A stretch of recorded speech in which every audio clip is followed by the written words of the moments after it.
အားလုံးပဲမင်္ဂလာပါရှင် MTT Computer Training Center ကနေပြန်လည်ကြိုဆိုပါရှင်ဒီနေ့မှပြောပြပေးမှာကလျှက်စစ်မီတာဘေးကိုတွက်ချက်တဲ့အခါမှာဘယ် function လေးကိုသုံးပြီးတော့တွက်ရမလဲဆိုတာကိုပြောပြပေးမှာပေါ့နော်အဲ့တော့ဒီသင်ခန်းစာလေးကိုမကြည့်ခင်မှာအရင်သင်ထားတဲ့ပေါ့နော် page မှာတင်ပေးထားတဲ့ if function logical function သင်ခန်းစာလေးရဲ့ nested if သင်ခန်းစာလေးရဲ့လေ့လာထားမယ်ဆိုရင်တော့ပို့ပြီးတော့နားလည်မယ်ပေါ့နော်အဲ့တော့အရင်ဦးဆုံးအမကဒီမှာဆိုရင်မီတာဘေးတွေကောက်ထားတဲ့ပေါ့နော်ဒီမီတာသုံးဆွဲတဲ့သူတွေရဲ့နာမည်တွေနောက် date အလိုက်ပေါ့နော်တလားစာဆိုရင်တလားစာဒါမျိုးလေးတွေရိုက်ထားမယ်ပေါ့နော်ပြီးရင်သူတို့ရဲ့ဒီ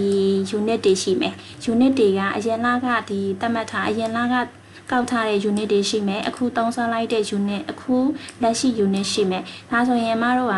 အခုသုံးဆွဲလိုက်တဲ့ unit ကိုလိုချင်တယ်ဆိုလို့ရှိရင် current unit ထဲကနေပြီးတော့ previous unit အရင်လကသုံးဆွဲလိုက်တဲ့ unit ကိုနှုတ်ပြီးလိုက်မယ်ဆိုရင်အခုလက်ရှိသုံးလိုက်တဲ့ unit ထွက်လာမယ်ပေါ့နော်ဒါကြောင့် console unit ကိုလိုချင်ရင် equal ဆိုပြီးတော့ current unit ထဲက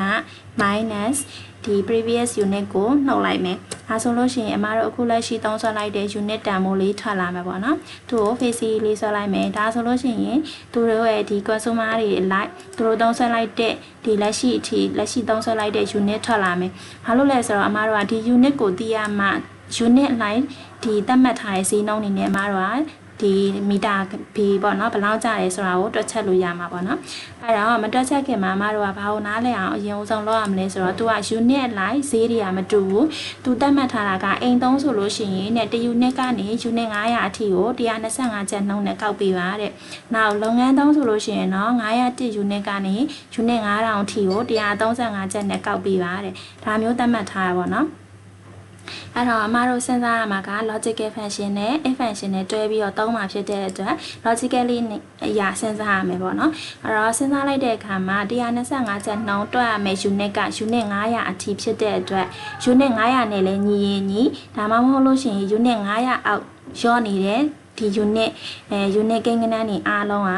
တဲ့125ကျပ်နှုန်းနဲ့တွက်ရမယ်ဟာတွေပါတဲ့ဒါဆိုရင်ဒါလေးကလွယ်တယ်ပေါ့နော် less than or equal 900ဆိုပြီးတော့မတို့ကတက်လိုက်မယ်ဆိုလို့ရှိရင်သူ့ကို125ကျပ်နှုန်းနဲ့မြှောက်ပေးလို့ရတယ်ပေါ့နော်ကိုသုံးလိုက်တဲ့ unit တွေပေါ်ကမူတည်ပြီးတော့တက်လို့ရတယ်နောက်ဒီမှာဆိုလို့ရှိရင် unit 900အထက်လို့ပြောတဲ့အတွက်900တစ်ကစပြီးတော့ unit 9000အထိအကုန်လုံးကို135ကျပ်နဲ့တွက်မယ်ဒါဆိုရင်သူက900အထိကို125ကျပ်လို့သတ်မှတ်ထားဖြစ်တဲ့အတွက်အမတို့က900ထက်ကျော်မှ135ကျပ်နဲ့တွက်လို့ရမှာပေါ့နော်အဲ့တော့ဒီ unit 9000အထိကိုစဉ်းစားလိုက်တဲ့အခါမှာ9000နဲ့လည်းညီရမယ်9000အောင်ရောတဲ့ unit တွေဆိုလို့ရှိရင်ဘယ်လိုတွက်ရမလဲဆိုတော့unit 900အထိကတစ်ဈေးဖြစ်တဲ့အတွက် unit 900ကို125ကျပ်နှုန်းနဲ့ပဲမြှောက်ပါ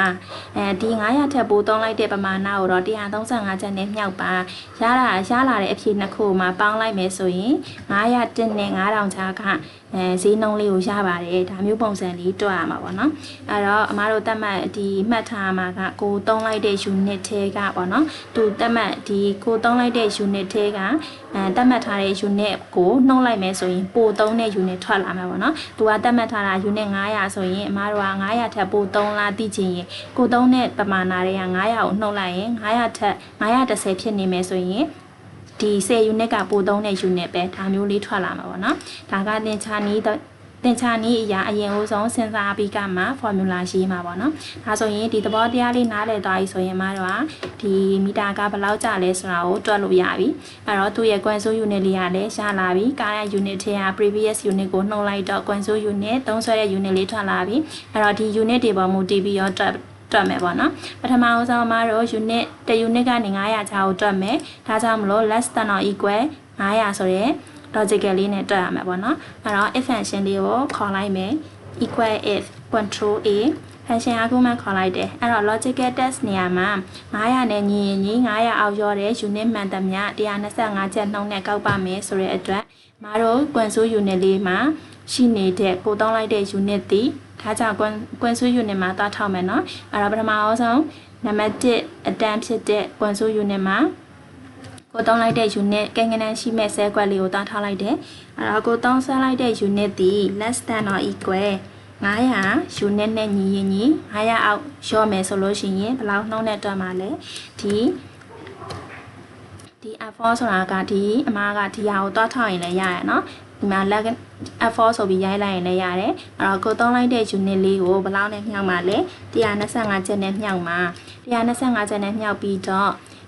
ဒါက900 unit 900အထိပြီးသွားပြီပေါ့နော်နောက်ဒီမှာ135ချက်နဲ့မြှောက်မဲ့ဟာက900အထက်ဒီ900တစ်ကစပြီးတော့ unit 9000အထိအဲ့တော့သူသတ်မှတ်ထားတဲ့ unit ကိုပဲ logic နဲ့နေရာစဉ်းစားမှာဖြစ်တဲ့အတွက်9000နဲ့ညီရင်ညီ9000အောင်ရောတဲ့ကိန်းဂဏန်းနေပေါ့နော်ဒါကြောင့်ကိုသုံးဆွဲလိုက်တဲ့ unit ကိုတွက်မယ် if function နောက်တစ်စောင်းရေးရမှာဖြစ်တဲ့အတွက် if function ထပ်ပြီးတော့ခေါ်မယ် if ဆိုပြီးတော့ကြတော့ဒီ equal unit လေးကိုတွားထားလိုက်မယ်ဒီကိုသုံးလိုက်တဲ့ unit က less than or equal 9000နဲ့ညီရင်ညီ9000ထက်9000အောက်ရောမယ်ဆိုလို့ရှိရင်မတို့ကဘယ်လိုပုံစံတွက်ရမှာလဲဆိုတော့ comma ခံမယ်ခွဲစဘယ်လိုတွက်ရမှာလဲဆိုတော့ unit 900အထိကတစ်စေးဖြစ်တဲ့အတွက် unit 900အထိကို125ကျပ်နဲ့ပဲတွက်ပေးပါ900ထက်ပိုတဲ့ဈေးကိုကြတော့135ကျပ်နဲ့တွက်ပေးပါဒါမျိုးပုံစံရှင်းမှာပေါ့နော်အဲ့တော့ unit 900ကို125ကျပ်နဲ့တွက်ပြီးရင်ဘာနဲ့ထပ်ပေါင်းမှာလဲဆိုတော့900ထက်ကျော်နေတဲ့အမောင့်ကိုတော့135ကျပ်နဲ့တွက်လိုက်တဲ့အဖြေကိုထပ်ပေါင်းပေးရမယ်ပေါ့နော်ဒါကြောင့် plus ဆိုပြီးတော့ခွန်းစားဆိုပြီးတော့ဒီမှာ F4 ဆိုတာကကွန်ဆို unit ရှိနေတဲ့ဆဲကွက်လေးတားထောက်လို့မရဘူးဆိုရင်မတို့ကရိုက်လိုက်လို့ရတယ် F4 လေးကိုဒီ F4 ကိုတောင်းလိုက်တဲ့ unit ထဲက900ကိုနှုတ်ပြီးတော့900ကိုနှုတ်လိုက်မယ်ဆိုရင်အမတို့ပို့သုံးတဲ့ unit ရတယ်ကိုတောင်းလိုက်တဲ့ unit ထဲကသူသတ်မှတ်ထားတဲ့ unit 900ကိုနှုတ်လိုက်ရင်ပို့သုံးလိုက်တဲ့ unit လေးရမှာဖြစ်တဲ့အတွက်အဲ့တော့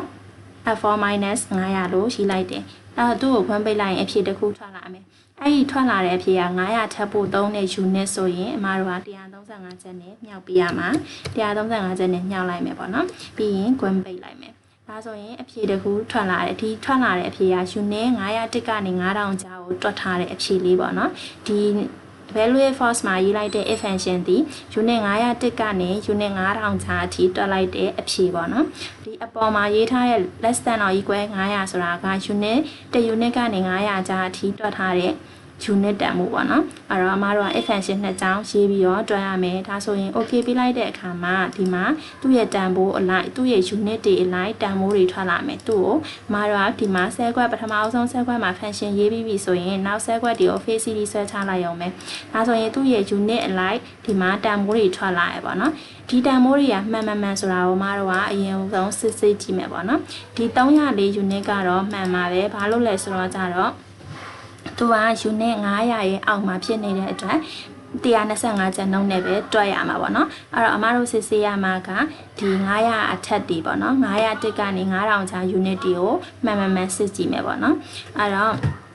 ဒီမှာဆိုရင် unit 1500ဒီမှာ unit 1000ဒါဆိုလို့ရှိရင်900တက်ကနေ9000ချာရှိနေတဲ့ unit တွေပေါ့နော်ဒါတွေကိုမှန်စစ်ကြည့်မယ်ငယ်လို့304လေးကိုလည်းကိုကမကြည့်နဲ့စစ်လို့ရရနော်304လေးကိုလည်း equal 334ကိုသုံးလိုက်တဲ့ unit ကတော့304 unit ပါသူ့ကို125ကျန်နဲ့မြှောက်ပေးရမယ်ဘာလို့လဲဆိုတော့ unit 900အောက်မှာပဲရှိနေတယ်ကိန်းဂဏန်းမလို့ဒါဆိုရင်အနာခောက်လိုက်တဲ့အခါမှာ38000ဆိုတဲ့အဖြေလေးရတယ်သူတွက်လိုက်တဲ့အဖြေကလည်း38000ပဲဒါဆိုရင်မှန်တယ်ပေါ့နော်အဲ့ဒါနောက်တစ်ခုကိုစစ်ကြည့်မယ်နောက်တစ်ခုက unit 1500တဲ့ဒီမှာ unit 1500 unit 1500ဆိုရင်အမတို့က unit 900အထိကတစ်စေး900ထက်ပိုသုံးတဲ့ဟာကတစ်စေးလို့ပြောတဲ့အတွက် unit 900အထိကို125ချက်နဲ့တွက်မယ်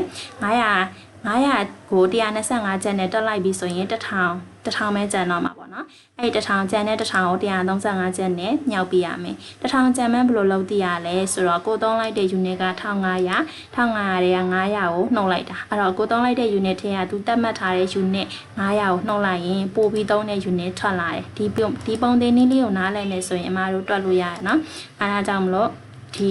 unit 1500ကိုစစ်ကြည့်မယ် unit 1500ကိုသူကတဲ့900နဲ့ဈေးရတစ်ဈေးဖြစ်တဲ့အတွက် unit 900ကိုတော့125ချက်နဲ့ပဲတွက်ပါဒါဆိုရင်တစ်ဈေးရပြီเนาะနောက်တစ်ခုကကြတော့ပိုနေတဲ့1000ပေါ့နော်900ကိုနှုတ်လိုက်တော့1000ကျန်နဲ့အဲ့ပို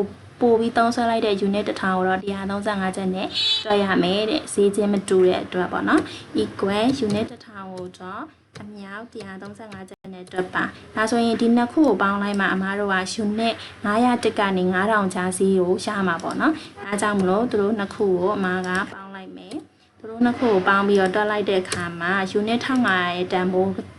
ထွက်လာပါနော်1,9,900ဒါဆိုရင်အပြည့်မှန်လားသွားဆက်လိုက်တယ်1,9,900မှန်တယ်နော်ဒါက function သုံးပြီးတော့တွက်တာဒါကအမတို့စိတ်တွက်လေးနဲ့တွက်တာပါနော်အဲ့တော့ဒီမှာနောက်တစ်ခုကိုမကျင်တတ်ဘူးဆိုရင်နောက်တစ်ခုထပ်စစ်လို့ရတယ် unit 1000 unit 1000ဆိုလို့ရှိရင်အမတို့က unit 900အထိကတစ်စေးသတ်မှတ်ထားတယ်900အထက်ကတစ်စေးသတ်မှတ်ထားရပေါ့နော်ဒါဆိုလို့ရှိရင်အမတို့က2မျိုးတွက်ရမှာပေါ့နော်unit 900အထိကိုတစ်စေးတွက်ရမယ် unit 900အထိကိုတစ်စေးတွက်ရမှာဖြစ်တဲ့အတွက် equal unit 900အမြောက်125စီးနဲ့တွက်လိုက်တယ်အဲ့တော့ပိုးပြီးသုံးပြီးတဲ့900ကိုတော့ဒီ1000နဲ့900နှုတ်လိုက်တော့900ကျန်တယ်လေအဲ့တော့ပိုးပြီးသုံးလိုက်တဲ့900ကိုတော့135ချက်နှုတ်နဲ့တွက်ရမယ် equal 900အမြောက်135ဒါဆိုရင်အဖြေတစ်ခုထွက်လာမယ်အဲ့တော့ဒီနှစ်ခုကိုပေါင်းလိုက်မှ900အထက်သုံးဆွဲတဲ့ unit တန်မိုးလေးကအမတို့ရဲ့လျှက်စစ်မီတာကအဖြေထွက်လာမယ်3,300ပေါ့နော်ဒါဆိုရင် unit 1000သုံးတဲ့နေရာမှာအဖြေမှန်သွားကြည့်လိုက်မယ် unit 1000မှာ3,300ဒါဆိုရင်မှန်သွားပြီပေါ့နော်အဲ့တော့အမတို့ကဒီစဉ်းစားတဲ့သဘောလေးကိုနားလည်ရင်ရပြီပေါ့နော်အဲ့တော့သူစဉ်းစားတာကဒီအပေါ်ပိုင်း125ချက်ကတော့ဘာမှစဉ်းစားကြမလို့900နဲ့ညီ900အောင်ငယ်တဲ့ unit မှန်သမျှ125ချက်နဲ့ပဲတွက်မယ်နောက်ဒုတိယအကြောင်းမှာရေးလိုက်တဲ့ if function ကကြတော့900ကျော်သွားတယ်900တစ်ကစားမယ်9000ထိလို့ပြောတဲ့အတွက်အဲ့တော့9000နဲ့ညီ9000အောက်ရောတဲ့ကိန်းဂဏန်းမှန်သမျှကို unit 900အထိကတစ်စီဖြစ်တဲ့အတွက်900နဲ့125နဲ့မြောက်တာကတစ်စီနောက်900ထပ်ပို့သုံးလိုက်တဲ့အမောက်900ထပ်ပို့သုံးလိုက်တဲ့အမောက်ကိုခွဲစားကော်ပီလေးတွေမှာသိချင်တဲ့အတွက်ကိုသုံးလိုက်တဲ့ unit 10ခွက်ရှိတဲ့ F4 လေးတွေက900ကိုနှုတ်ပြီးတော့ရလာတဲ့အဖြေရလာတဲ့အဖြေကပို့သုံးတဲ့ unit ပေါ့နော်ရလာတဲ့အဖြေကို135ချက်နဲ့မြှောက်မယ်ဒါဆိုရင်ဒီနှစ်ခုကိုပေါင်းလိုက်မယ်ဆိုရင်အမတို့က unit 900အထက်ပို့ပြီးတော့ကိုသုံးလိုက်တဲ့တန်မိုးလေးထွက်လာရပါတော့ဒါဆိုရင် electricity charges တွေရပြီမီတာကတွေထွက်လာပြီမီတာကတွေထွက်လာပြီဆိုလို့ရှိရင်သူက service charges ပေးရတာရှိတယ် service charges 900ပေးရတယ်ပေါ့နော်ဒါဆိုရင်900ပေးရတယ်ဆိုရင်အမတို့ကဒီ service charges ပါထပ်ပြီးတော့ကောက်ပေးရတယ်။ဒါကြောင့်ပေးပဲပေးမှာဆိုလို့ရှိရင်သူ့ကိုဒီ electricity charges ပေါ့နော်။မီတာခကို plus 900နဲ့ပေါင်းပေးရတယ်။ဒါဆိုလို့ရှိရင်သူကပေးပဲပေးလေးကြာလိုက် face လေးစလိုက်တဲ့အခါမှာဒါသူ့ရဲ့ပေးရမယ်မီတာခပေါ့နော်။အဲ့တော့မီတာခတွက်ရတဲ့ဟာလေးကလွယ်သလိုစဉ်းစားရတာလေးလည်းရှိရပါတော့အဲ့တော့ကိုကဒီမှာဒီ format လေးကိုတိတ်ပြီးတော့ကြတော့နားမလည်သေးဘူးဆိုလို့ရှိရင် if function နဲ့ logical function လေးကိုအရင်ဆုံးကြည့်လိုက်မယ်ပေါ့နော်သူက if function နှစ်ကြောင်းရေးထားတာဖြစ်တဲ့အတွက်နည်းနည်းတော့မျက်စိရှုပ်တယ်လို့ထင်ရတယ်ပေါ့နော်ဒါပေမဲ့သေချာကြည့်လိုက်မယ်ဆိုရင်တော့ဒီမီတာကတွက်ရတာလေးကလွယ်ပါတယ်အဲ့တော့အားလုံးနားလည်မယ်လို့ထင်ပါတယ်ကျေးဇူးများတင်ပါတယ်